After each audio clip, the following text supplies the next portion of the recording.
ओम अस्य श्री राहु कवच स्तोत्र मंत्रस्य चंद्रमा ऋषिः अनुष्टुप् छन्दः राम बीजं नमः शक्तिः स्वाहा कीलकं राहुकृत पीडा निवारणार्थे धन धान्य आयुरारोग्य आदि समृद्धि प्राप्त्यर्थे जपे विनियोगः। प्रणमामि सदा राहुं शूर्पाकारं किरीटिनं संहिकेयं करालास्यं लोकानामभयप्रदं नीलाम्बरः शिरः पातु ललाटं लोकवन्दितः चक्षुषी पातु मे राहु श्रोत्रे त्वर्धशरीरवान् नासिकां मे धूम्रवर्णः शूलपाणिर्मुखं मम जिह्वां मे सिंहकासूनुः कण्ठं मे कठिनाङ्घ्रिकः भुजङ्गेषु भुजौ पातु नीलमाल्याम्बरः करौ पातु वक्षस्थलं मन्त्री पातु कुक्षिं विधुन्तुदः कटिं मे विकटः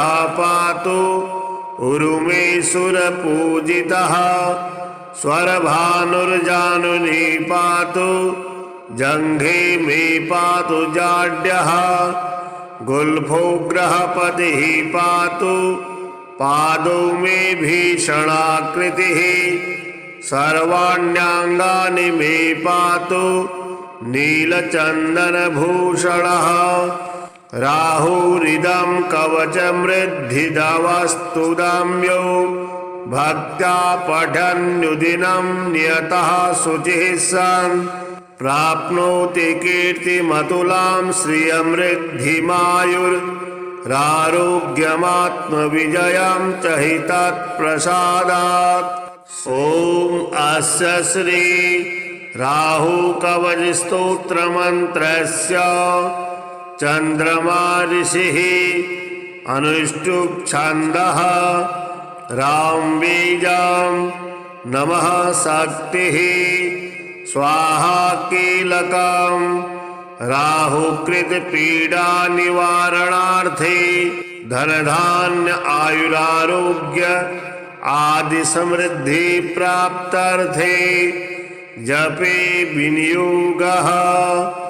प्रणमामि सदा राहुं शूर्पाकारं किरीटिनं संहिकेयं करालास्यं लोकानामभयप्रदं नीलाम्बरः शिरः पातु ललाटं लोकवन्दितः चक्षुषी पातु मे राहु श्रोत्रे त्वर्धशरीरवान् नासिकां मे धूम्रवर्णः शूलपाणिर्मुखं मम जिह्वां मे सिंहकासूनुः कण्ठं मे कठिनाङ्घ्रिकः भुजङ्गेषु भुजौ पातु नीलमाल्याम्बरः करौ पातु वक्षस्थलं मन्त्री पातु कुक्षिं विधुन्तुदः कटिं मे विकटः पातु उरु मे सुरपूजितः स्वरभानुर्जानुनी पातु जङ्घे मे पातु जाड्यः गुल्फो ग्रहपतिः पातु पादौ मे भीषणाकृतिः सर्वाण्याङ्गानि मे पातु नीलचन्दनभूषणः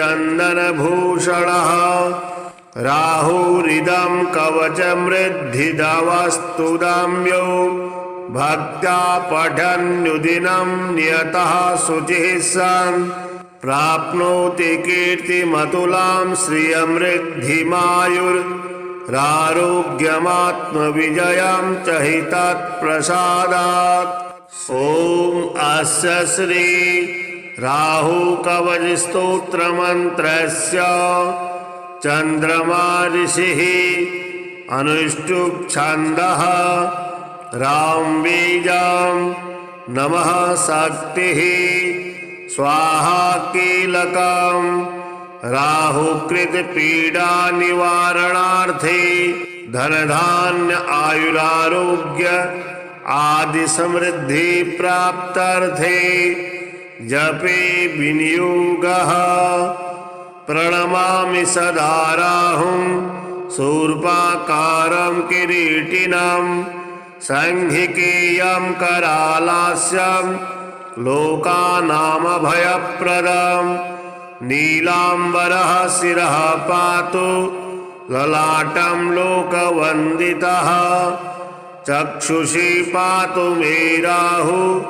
श्रोत्रे त्वर्धशरीरवान् नासिकां मे धूम्रवर्णः शूलपाणिर्मुखं मम जिह्वां मे सिंहकासूनुः कण्ठं मे कठिनाङ्घ्रिकः भुजङ्गेषु भुजौ पातु नीलमाल्याम्बरः करौ पातु वक्षस्थलं मन्त्री पातु कुक्षिं विधुन्तुदः कटिं मे विकटः पातु उरुमे सुरपूजितः स्वरभानुर्जानुनी पातु जङ्घे मे पातु जाड्यः गुल्फो ग्रहपतिः पातु पादौ मे भीषणाकृतिः सर्वाण्याङ्गानि मे पातु नीलचन्दनभूषणः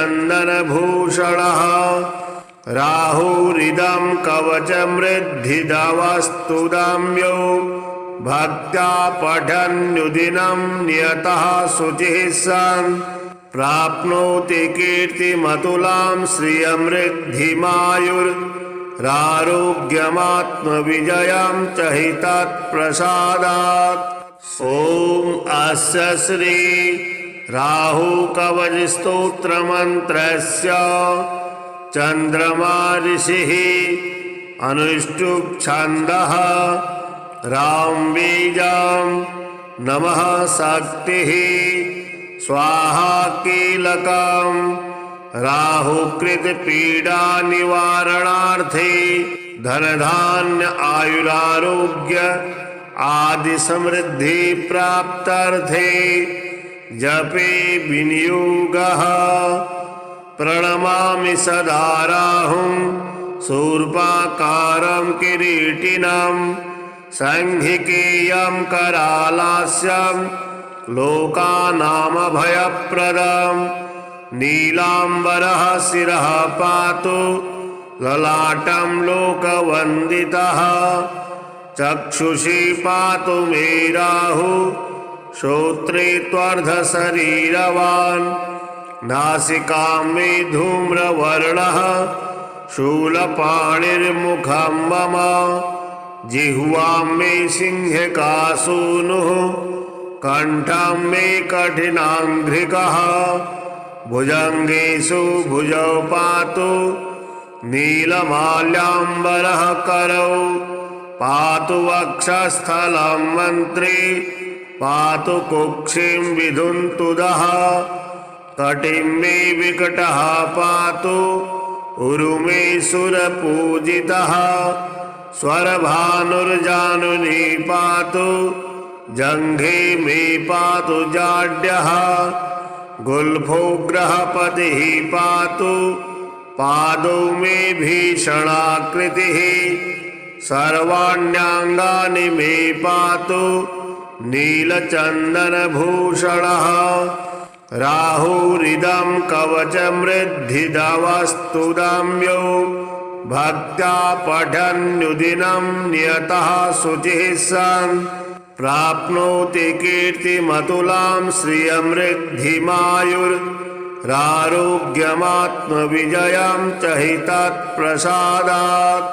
ॐ अस्य श्री राहुकवचस्तोत्रमन्त्रस्य चन्द्रमा ऋषिः अनुष्टुप् छन्दः रामबीजं नमः शक्तिः स्वाहा कीलकम् राहुकृत पीडा निवारणार्थे धनधान्य आयुरारोग्य आदि समृद्धि प्राप्त्यर्थे जपे विनियोगः। प्रणमामि सदा राहुं शूर्पाकारं किरीटिनं संहिकेयं करालास्यं लोकानामभयप्रदम्। नीलाम्बरः शिरः पातु ललाटं लोकवन्दितः। चक्षुषी पातु मे राहु श्रोत्रे त्वर्धशरीरवान्। नासिकां मे धूम्रवर्णः शूलपाणिर्मुखं मम। जिह्वां मे सिंहकासूनुः कण्ठं मे कठिनाङ्घ्रिकः। भुजङ्गेषु भुजौ पातु नीलमाल्याम्बरः करौ। पातु वक्षस्थलं मन्त्री पातु कुक्षिं विधुन्तुदः। कटिं मे विकटः पातु उरुमे सुरपूजितः। स्वरभानुर्जानुनी पातु जङ्घे मे पातु जाड्यः। गुल्फो ग्रहपतिः पातु पादौ मे भीषणाकृतिः। सर्वाण्याङ्गानि मे पातु नीलचन्दनभूषणः। राहुरिदं कवचमृद्धिदवस्तुदाम्यो भक्त्या पठन्नुदिनं नियतः शुचिः सन्। प्राप्नोति कीर्तिमतुलां श्रियमृद्धिमायुरारोग्यमात्मविजयं च हि तत्प्रसादात्। ॐ अस्य श्री राहुकवचस्तोत्रमन्त्रस्य चन्द्रमा ऋषिः अनुष्टुप् छन्दः रामबीजं नमः शक्तिः। स्वाहा कीलकं राहुकृत पीडा निवारणार्थे धनधान्य आयुरारोग्य आदि समृद्धि प्राप्त्यर्थे जपे विनियोगः।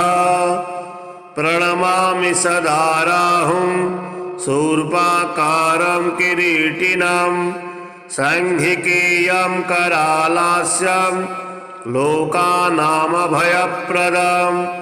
नीलाम्बरः शिरः पातु ललाटं लोकवन्दितः। चक्षुषी पातु मे राहु श्रोत्रे त्वर्धशरीरवान्। नासिकां मे धूम्रवर्णः शूलपाणिर्मुखं मम। जिह्वां मे सिंहकासूनुः कण्ठं मे कठिनाङ्घ्रिकः। भुजङ्गेषु भुजौ पातु नीलमाल्याम्बरः करौ।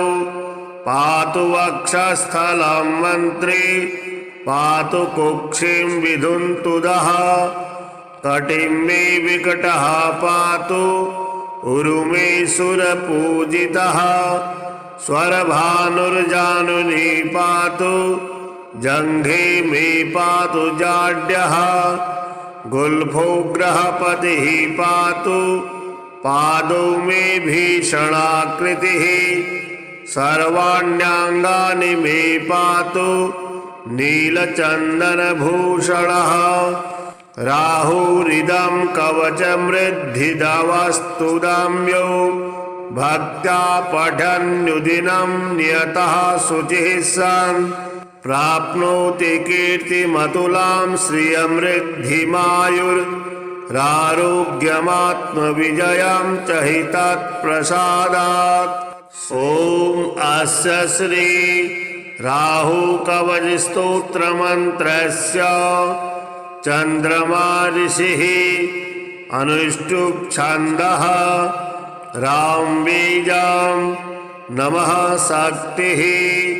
स्वाहा कीलकं राहुकृत पीडा निवारणार्थे धन धान्य आयुरारोग्य आदि समृद्धि प्राप्त्यर्थे जपे विनियोगः। प्रणमामि सदा राहुं शूर्पाकारं किरीटिनं संहिकेयं करालास्यं लोकानामभयप्रदं। नीलाम्बरः शिरः पातु ललाटं लोकवन्दितः। चक्षुषी पातु मे राहुः श्रोत्रे त्वर्धशरीरवान्। नासिकां मे धूम्रवर्णः शूलपाणिर्मुखं मम। जिह्वां मे सिंहकासूनुः कण्ठं मे कठिनाङ्घ्रिकः।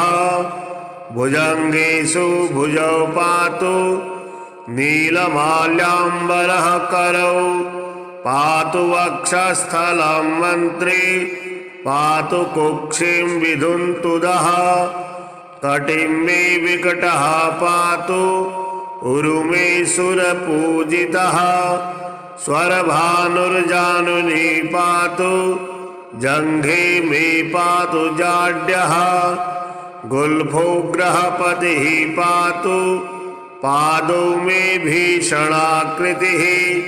सर्वाण्याङ्गानि मे पातु नीलचन्दनभूषणः। राहुरिदं कवचमृद्धिदवस्तुदाम्यो भक्त्या पठन्नुदिनं नियतः शुचिः सन्। प्राप्नोति कीर्तिमतुलां श्रियमृद्धिमायुरारोग्यमात्मविजयं च हि तत्प्रसादात्। ॐ अस्य श्री राहुकवचस्तोत्रमन्त्रस्य चन्द्रमा ऋषिः अनुष्टुप् छन्दः रामबीजं नमः शक्तिः स्वाहा कीलकं राहुकृत पीडा निवारणार्थे धनधान्य आयुरारोग्य आदि समृद्धि प्राप्त्यर्थे जपे विनियोगः। प्रणमामि सदा राहुं शूर्पाकारं किरीटिनं संहिकेयं करालास्यं लोकानामभयप्रदं। नीलाम्बरः शिरः पातु ललाटं लोकवन्दितः। चक्षुषी पातु मे राहुः श्रोत्रे त्वर्धशरीरवान्। नासिकां मे धूम्रवर्णः शूलपाणिर्मुखं मम।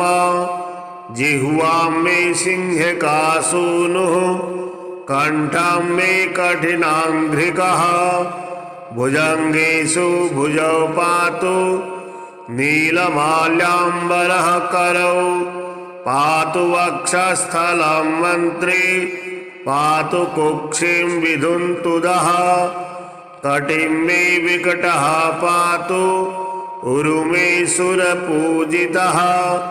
स्वरभानुर्जानुनी पातु जङ्घे मे पातु जाड्यः।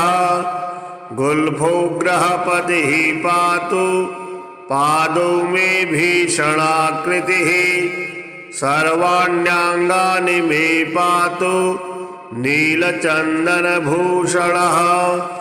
राहुरिदं कवचमृद्धिदवस्तुदाम्यो भक्त्या पठन्नुदिनं नियतः शुचिः सन्। प्राप्नोति कीर्तिमतुलां श्रियमृद्धिमायुरारोग्यमात्मविजयं च हि तत्प्रसादात्। ॐ अस्य श्री राहुकवचस्तोत्रमन्त्रस्य चन्द्रमा ऋषिः अनुष्टुप् छन्दः रामबीजं नमः शक्तिः स्वाहा कीलकं राहुकृत पीडा निवारणार्थे धनधान्य आयुरारोग्य आदि समृद्धि प्राप्त्यर्थे जपे विनियोगः प्रणमामि सदा राहुं शूर्पाकारं किरीटिनं संहिकेयं करालास्यं लोकानामभयप्रदं नीलाम्बरः शिरः पातु ललाटं लोकवन्दितः चक्षुषी पातु मे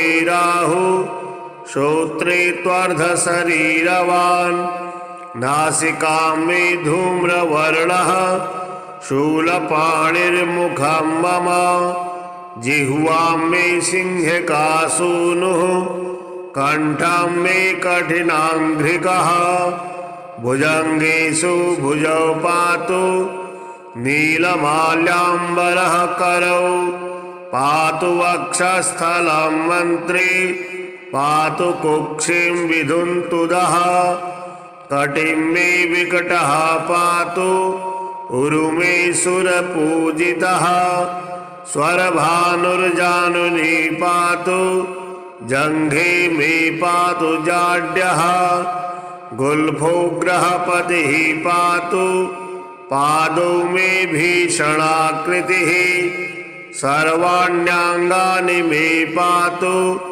नीलचन्दनभूषणः राहुरिदं कवचमृद्धिदवस्तुदाम्यो भक्त्या पठन्नुदिनं नियतः शुचिः सन् प्राप्नोति कीर्तिमतुलां श्रियमृद्धिमायुरारोग्यमात्मविजयं च हि तत्प्रसादात्।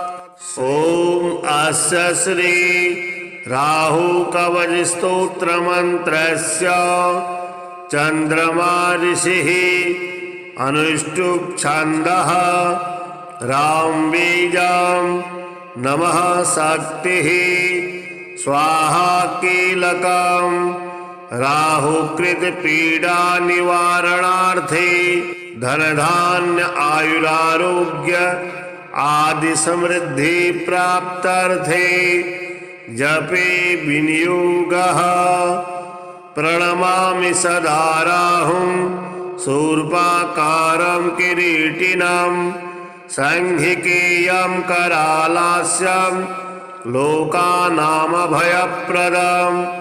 नीलाम्बरः शिरः पातु ललाटं लोकवन्दितः चक्षुषी पातु मे राहुः श्रोत्रे त्वर्धशरीरवान् नासिकां मे धूम्रवर्णः शूलपाणिर्मुखं मम जिह्वां मे सिंहकासूनुः कण्ठं मे कठिनाङ्घ्रिकः भुजङ्गेषु भुजौ पातु नीलमाल्याम्बरः करौ पातु वक्षस्थलं मन्त्री पातु कुक्षिं विधुन्तुदः कटिं मे विकटः पातु उरुमे सुरपूजितः स्वरभानुर्जानुनी पातु जङ्घे मे पातु जाड्यः गुल्फो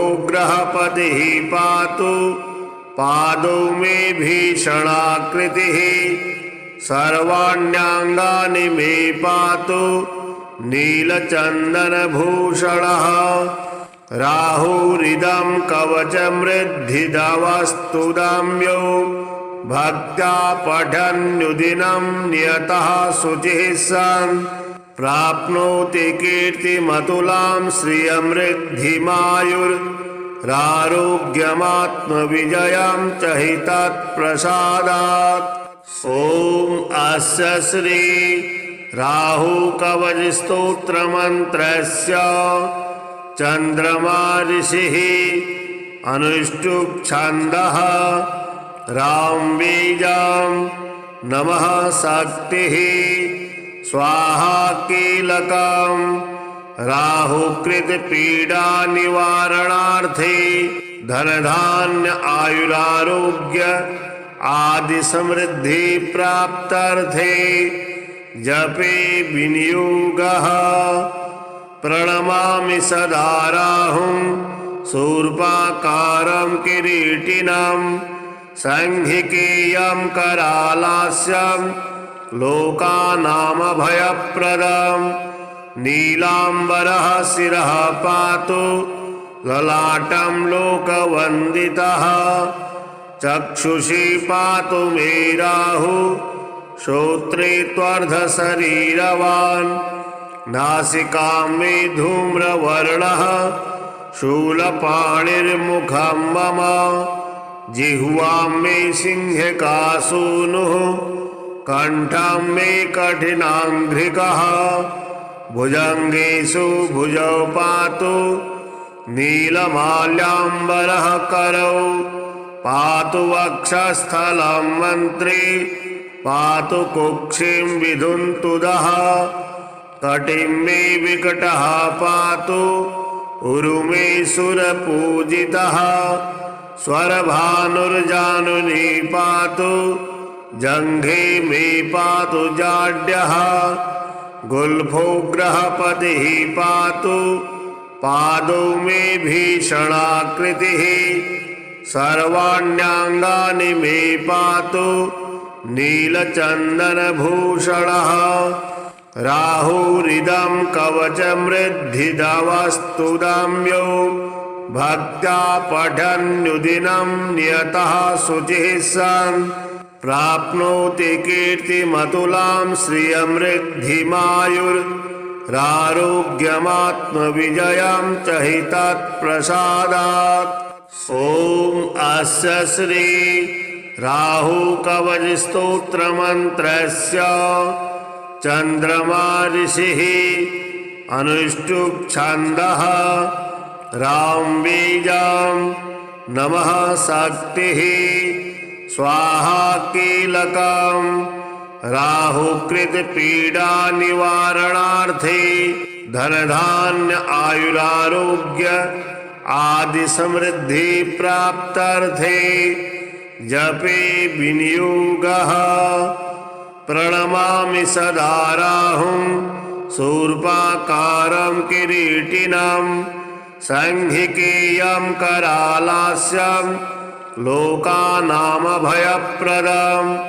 नीलाम्बरः शिरः पातु ललाटं लोकवन्दितः चक्षुषी पातु मे राहुः श्रोत्रे त्वर्धशरीरवान् नासिकां मे धूम्रवर्णः शूलपाणिर्मुखं मम जिह्वां मे सिंहकासूनुः कण्ठं मे कठिनाङ्घ्रिकः भुजङ्गेषु भुजौ पातु नीलमाल्याम्बरः करौ पातु वक्षस्थलं मन्त्री पातु कुक्षिं विधुन्तुदः कटिं मे विकटः पातु उरुमे सुरपूजितः स्वरभानुर्जानुनी पातु जङ्घे मे पातु जाड्यः गुल्फो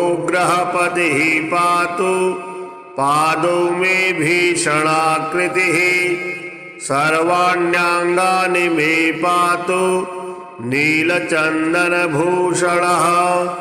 राहुरिदं कवचमृद्धिदवस्तुदाम्यो भक्त्या पठन्नुदिनं नियतः शुचिः सन् प्राप्नोति कीर्तिमतुलां श्रियमृद्धिमायुरारोग्यमात्मविजयं च हि तत्प्रसादात्।